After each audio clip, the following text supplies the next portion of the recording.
Hello friends, welcome back to trading with peace and I hope you guys are trading with peace. और आज की इस video में हम बात करने वाले हैं द वेल्थ डिस्ट्रॉयर के नाम से जाने वाले स्टॉक का नाम सुजलोन। तो सुजलोन में कई दिन से कुछ तेजी आ रही है, 2 रुपये से लेके स्टॉक 8.5 तक पहुंच चुका है। तो कई लोगों के कमेंट्स आए थे कि they want me to review और share my point of view.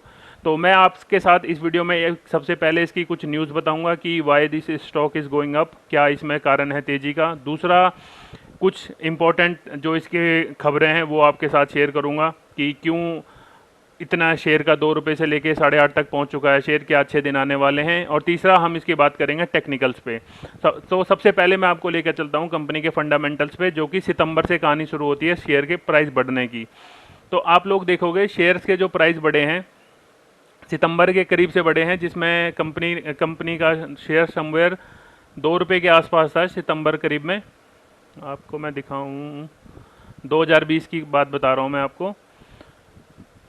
यहाँ कहीं था शेयर और इसके बाद शेयर में एक कंटिन्यूस तेजी आई थी 8.5 तक। ये रीज़न था इसका। ये आप अगर सितंबर में इसका नेट प्रॉफिट देखोगे तो 676 करोड़ के आसपास कंपनी ने नेट प्रॉफिट अपना रिपोर्ट किया था। इसको लेके लोगों को लगा कि now the company is turning to profitable company और एक अच्छा प्रॉफिट मिल सकता है। इसके पीछे का कारण आपको बताता हूँ मैं। आप देखोगे 732 की सेल में जब 620 का एक्सपेंस था, तब उनका 676 का आपको प्रॉफिट दिख रहा है। अगर आप दिसंबर में देखोगे 955 में उनका माइनस में आपको प्रॉफिट दिखेगा। तो इसका रीज़न ये था क्योंकि इनके पास अदर इनकम आई, कहीं से इनके पास फंडिंग आई, कुछ इन्होंने कुछ किया होगा अदर इनकम में, वो इनके पास एक्स्ट्रा सरप्लस पैसा आया जो इन्होंने दिखाया अपने ऑपरेटिंग प्रॉफिट के उसमें ऐड करने के लिए। तो अगर आप देखोगे उसके बाद जब इसमें नेट डिडक्शन हुई, इंटरेस्ट जो इन्होंने पे किया होगा, डेप्रिसिएशन लगाया, तब इनका नेट प्रॉफिट आया 676। तो ये कुछ ऐसा नहीं था कि कंपनी ने बहुत अच्छे काम किए या कंपनी को बहुत अच्छा ऑर्डर का कुछ मिला है उसके कारण इसमें प्रॉफिट आया हो। तो प्रॉफिट का कारण आपको मैं बता दिया, अदर इनकम।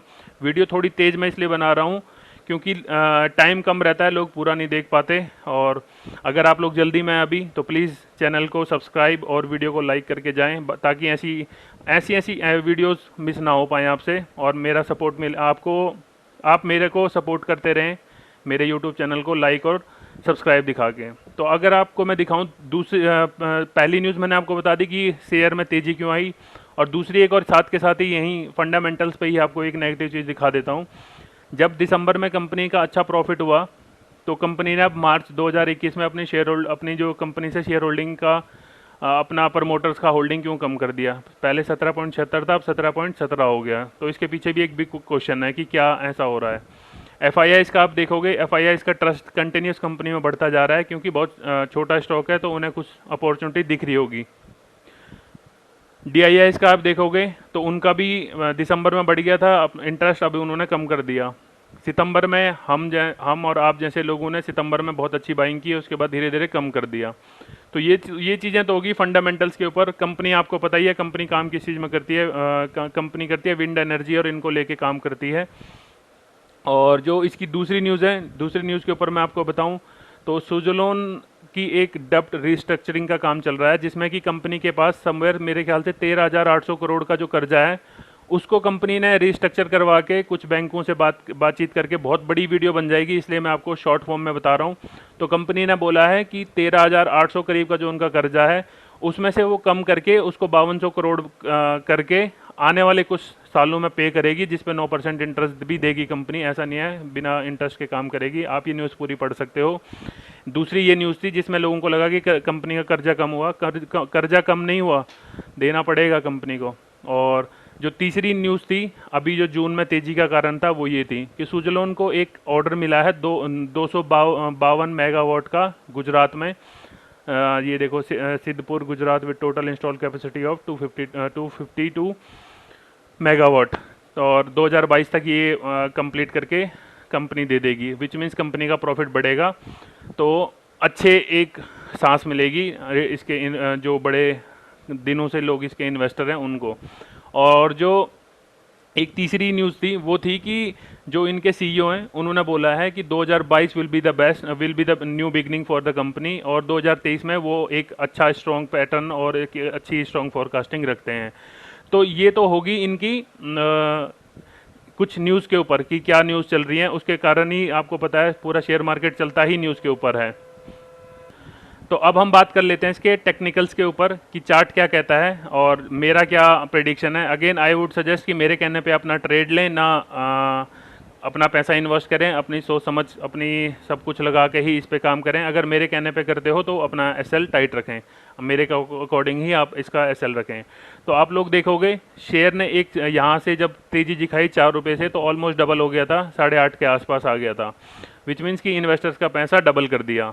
तो अब क्या हमें इसमें इन्वेस्ट करना चाहिए, तो इसके बारे हम पूरा टेक्निकल से पूछेंगे, क्योंकि हमें कंपनी का इनसाइडर नहीं पता कि कंपनी में क्या इनसाइड चल रही है, बट जो इनसाइड चलता है वो हमें एक दिन बाद आपको स्टॉक मार्केट के चार्ट पे जरूर देखने को मिलता है। तो हम लोग चार्ट पे ही अपना एनालिसिस कर सकते हैं। तो एक मैंने ट्रेंड लाइन ड्रॉ की है जो इसकी सपोर्ट लाइन है।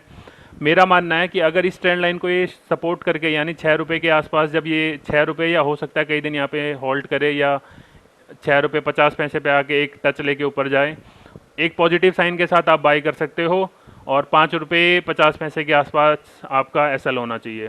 टारगेट्स क्या होने चाहिए, तो आप लोग देख सकते हो अगर इस ट्रेंड लाइन को सपोर्ट करके ये ऊपर निकलने की कोशिश करता है, और ये जो ऊपर की इसकी एक ट्रेंड लाइन थी जिसको इसने पहले एक बार ब्रेकआउट कर दिया था बट वो फॉल्स ब्रेकआउट माना गया क्योंकि उसके बाद रिवर्स हो गया।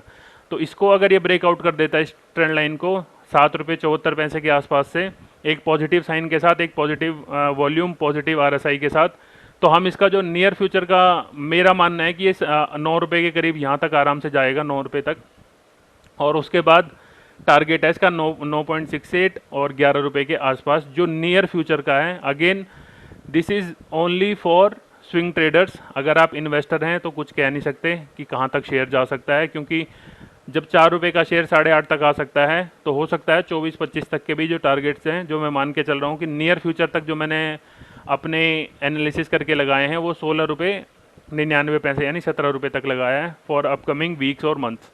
तो ये होगी हमारी टेक्निकल्स पे बात, जो मैंने आपको सारे फंडामेंटल और टेक्निकल के ऊपर बात की है। अब मैं आपको अगर एक चीज़ दिखाऊं कि क्या ये शेयर अपने लाइफ टाइम हाई के आसपास जा सकता है और क्या करना चाहिए अब हमें, जो इसमें बहुत लंबे से फंसे हुए हैं 2007 से। तो 2007 में देखोगे आप 457 रुपये के आसपास का शेयर है, तो उस टाइम के हिसाब से शेयर बहुत महंगा था।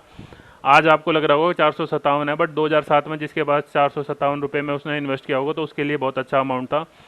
तो उस टाइम भी आप अगर देखोगे मंथ वाइज मैं आपको दिखाऊं तो ऐसा नहीं है कि 457 जो इसने हाई मारा उसके बाद तुरंत नीचे गिर गया था। इसने मौका दिया था लोगों को उतरने का कि उतर जाओ ट्रेन में से, बट क्या करें, लोगों ने क्या किया होगा कि जहाँ जहाँ गिरावट पे खरीदने की कोशिश की और वो गिरते गिरते 43 रुपये पे आके रुका 2008 के करीब में, और उसके बाद से कंटिन्यूस आप देखोगे एक रेंज में चल रहा था। अब ये जो रेंज है इसको थोड़ा ब्रेक करने का टाइम सा हमें दिख रहा है कि इसमें एक टाइम आ सकता है थोड़ा रेंज ब्रेक। 457 तो मैं कह नहीं सकता कि 457 जा सकता है, आने वाले कुछ सालों में टाइम लगेगा वहाँ तक जाने में। पहले कंपनी कर्जा चुकाएगी उसके बाद ही अपना कुछ प्रॉफिट दिखा पाएगी। अगर मैं वीक वाइज आपको दिखाऊं कि वीक वाइज कहाँ तक जा सकता है, ये वीक वाइज ही इसका आप देखोगे पहला रेजिस्टेंस 10 रुपये के आसपास आता है, और अगर ये इसको भी क्रॉस कर जाएगा तो दूसरा इसका 13 रुपये, और फिर जो मैंने आपको बताया था 17 रुपये के आसपास यहाँ पे भी जा सकता है। Again this is my prediction, I am maybe I will be wrong और maybe I will be correct. तो कहना आसान है, कहना मुश्किल है।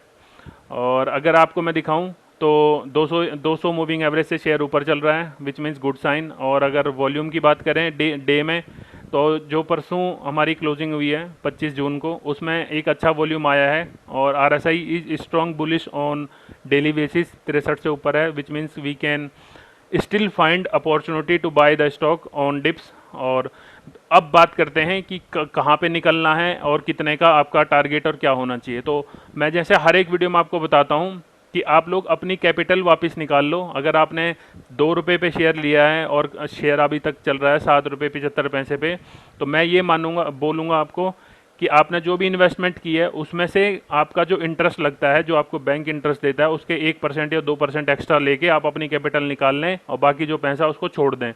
हो सकता है वो 7 का आपको 27 दे दे और हो सकता है वो 7 का आपको 70 पैसा दे दे। तो आपके पास रिस्क कुछ नहीं होगा, खोने के लिए कुछ नहीं होगा, और आपके पैसे सेफ रहेंगे आराम से किसी और स्टॉक में। और ये जो पेनी स्टॉक होते हैं, खासतौर पे जो डूबी हुई कंपनियों में आप पैसा लगाने की अपॉर्चुनिटी ढूंढते हैं, आई वुड सजेस्ट कि ऐसा ना करें। अगर आप न्यू इन्वेस्टर हैं तो न्यू इन्वेस्टर के लिए यही सलाह रहेगी, आप उसी स्टॉक में पैसे लगाएं जो आपको लग रहा है कंपनी ग्रोइंग है। दूसरा, अगर आप ऐसे डूबे हुए जहाज़ों में बैठना चाहते हैं तो खाली वही पैसा लगाएं जिस पे आप रिस्क ले सकते हैं। तो वीडियो ज़्यादा लंबी हो जाएगी, ज़्यादा मैं आपके साथ कुछ शेयर करूंगा तो हो सकता है आप नहीं देख पाओगे। तो अगर यहाँ तक वीडियो देख ली तो एक थम्स अप जरूर देना, और चैनल पे अगर नए आए हो आप तो चैनल को ऐसे ही सपोर्ट करते रहें। मिलते हैं एक नेक्स्ट वीडियो में। Thank you.